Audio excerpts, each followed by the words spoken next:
ბანანის მირთმევა მშიერ-კუჭზე შეიძლება ჩვენი ენერგია მთელი დღე ამერიკულ მთებს დაამსგავსოს. ბევრს გონია, რომ ბანანი სასარგებლო და სწრაფი ხემსია, მაგრამ რეალობა სხვა არის.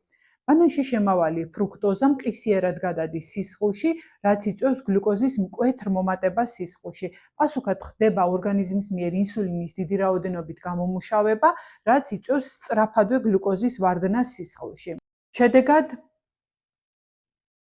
შედეგად მალე გვშივდება, გვაქვს დაღლილობა და ტკბილეულისადმი ტოლვა.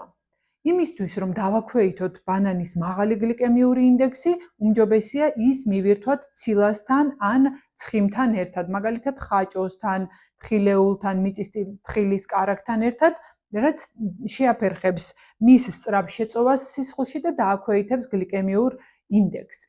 იმისთვის, რომ გავიგოთ, თუ როგორ იცვლება ჩვენი გლუკოზის დონე ორგანიზმში ამა თუ იმ პროდუქტის საპასუხოდ, შეგვიძლია გამოვიყენოთ CGM სისტემა, ანუ გლუკოზის უწყვეტი მონიტორინგის სისტემა, რომელიც რეალურ დროში გვაჩვენებს გლუკოზის დონეს ორგანიზმში. Uvelis CGM სისტემა მე უკვე მაქვს, ვაპირებ რომ დავიყენო და შემოგთავაზებ ძალიან საინტერესო ვიდეოებს, რისთვისაც გამოიწერეთ ჩემი გვერდი.